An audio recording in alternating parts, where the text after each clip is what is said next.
Hey guys, David here at Glory Hills Homestead. So what we're doing today is we are freeze drying eggs, and then also we're boiling eggs. So we had, let's see, last month, keeping a little track, we had 437 eggs in the month of, well, May, but it was more last month. We didn't keep a track of how many there was because we had some other stuff going on, but roughly that's what we get. Yeah, it's roughly about 400, maybe a little bit more. So we're boiling some eggs to make hard-boiled eggs.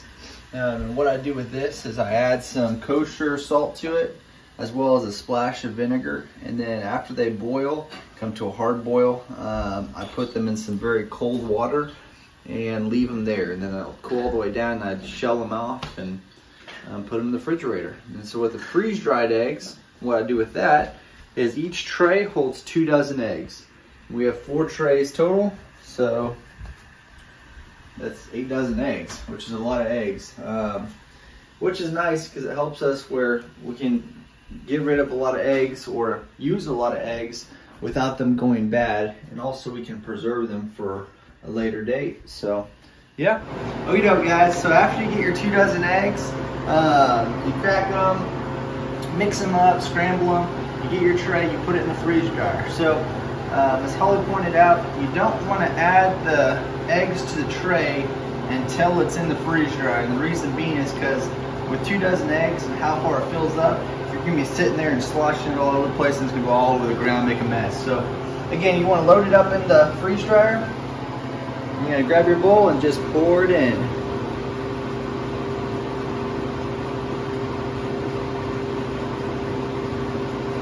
So how easy it is to start these freeze dryers, that's a question we get asked a lot, is you just press the button, right? You press the button to say start, and then you have to have a 15-minute cool down period, which we surpassed that, and then it says add your food, and so that's when you add the products that you're going to use, or you're going to freeze dry, and then you press continue. And then it freezes everything inside the chamber down to negative temperatures. And I want to make sure I don't spill it. So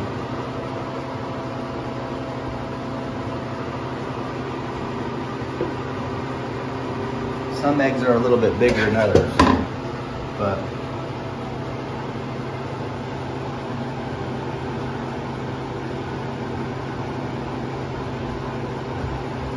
go. So you close the door, and you press continue, and it says freezing. And now for the next like 14 hours, 16 hours, it's gonna freeze all this, and then we'll get back to you when it's done. So I'll catch you guys in a little bit. Hey y'all, so this is our coffee table. It's like our living room table. The kids eat at it. It used to be a changing table. So when we moved, I actually cut the legs off of it. And this was just painted, but now I'm gonna sand the top of it and stain it, because when they eat on it, it just gets really gross with the white paint. So I'm gonna leave the legs in the base white, but I'm gonna sand the top and stain it. So.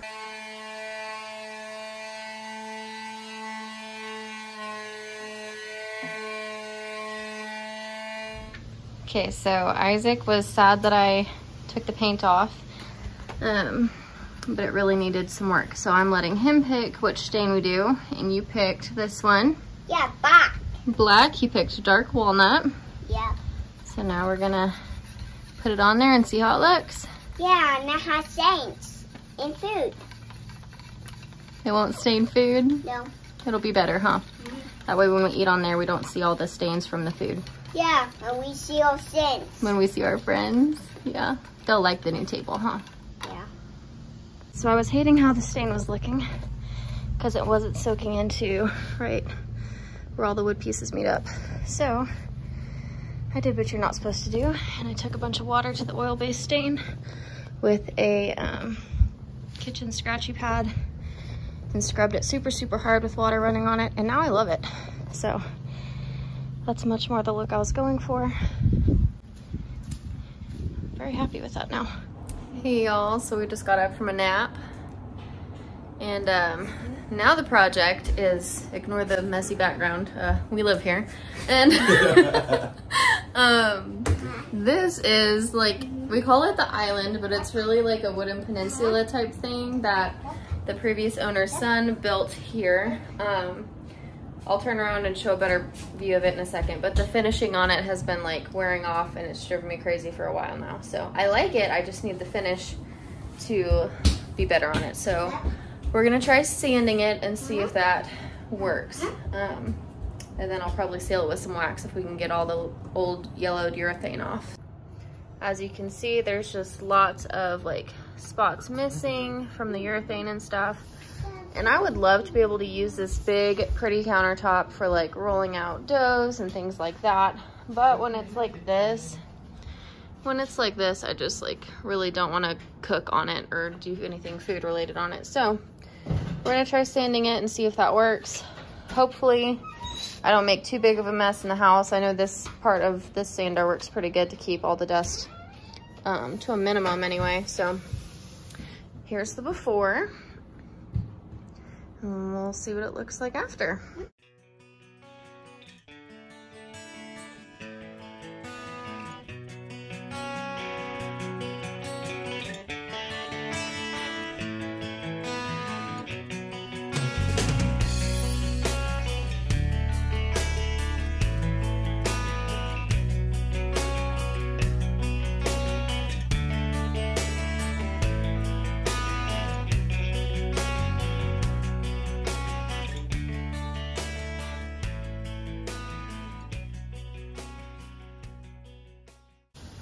So here's what it's looking like after lots of sanding. I have a wet rag and I'm going to wipe it down and we're gonna see how it dries. And if it looks like we got most of the urethane off, then I'm gonna go ahead and wax it. But we might need to sand it just a little more, we'll see. But it's so much better than it was. David, look how pretty. I've decided that people like your voice better than they like mine. Why? I guess comment below if you like Holly's voice better than you like mine when it comes to videos. You're funny, I for sure don't. That looks so cool, doesn't it? It does. It looks really pretty. So this is after wiping the dust off. Now it's gonna kind of dry out and go back to being dull, and then we'll decide if we want to go ahead and put wax on it or do one more coat of sanding. I don't know, I'm kind of thinking it's probably gonna be ready for wax. Also, because I just know I'm tired of sanding and David is too. So we'll see what it looks like when it dries. We're gonna let it set for a few minutes. So we did have to end up sanding it again. There were some urethane spots that you could still see. Are you tired of sanding it? Yes, very tired of sanding. Yeah, so good news is we're done sanding. Bad news is it's not by choice, it's because we're out of sandpaper and we're not gonna go get more. So however this dries is gonna be our final coat of sanding for right now, and we'll wax it after. So this is what it looks like after one cleaning. This is what it looks like dry. I'll have to flip the camera around. We got most of the urethane off. There's a few little spots, but again, it is good enough, and we're just out of sandpaper, so this is what we got now. But I think it'll be good once we seal it with wax. Probably harder to see on camera. So like right here is a spot of urethane that we missed. But for the most part, there's some spots back there, but that's just hard to get with the sander back here, like really hard. So we did what we can, and I'm sure once we add some wax, it'll kind of hide a few imperfections, but compared to what it was, I think this is a huge upgrade. So I'm actually using the Annie Sloan chalk paint wax.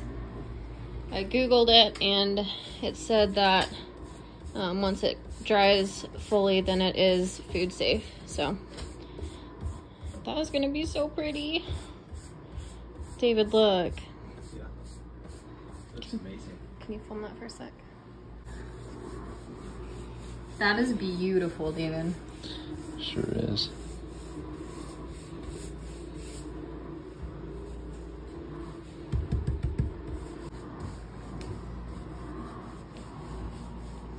Man, I feel like we totally brought it back to life.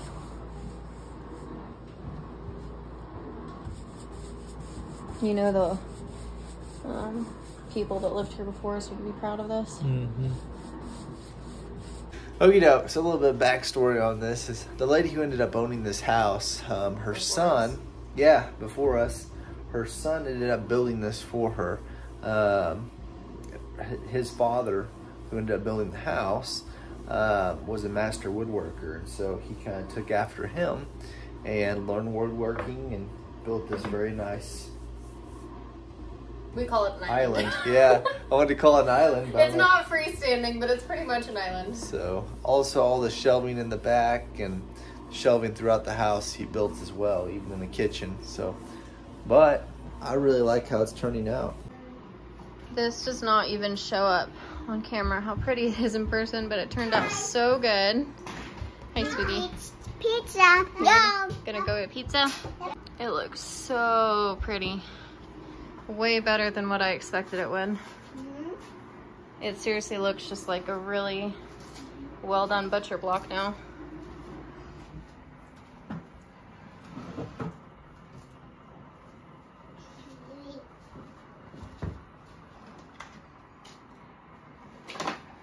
You like it? I love it. Worth the work? Yes, it is. Totally worth the work. Yeah. So happy with that. So, after 34 hours and 20 minutes, it's finally completed. As you can see, whenever we first put it in as liquid, now it's a solid form. It's all cracked. Next step is you come over here to this little valve. You release all the pressure. Once the pressure releases, the door will pop open. There it goes. Now, what you do is you take your tray, take it out, hit no defrost. So it should shut off the machine. Bring your tray over here. We have our food processor already hooked up, ready to go. You break some parts off, put it in your food processor.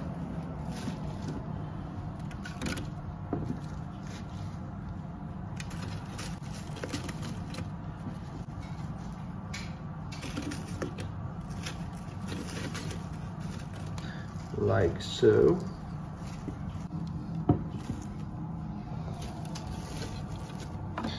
And then you grind it up to a powder.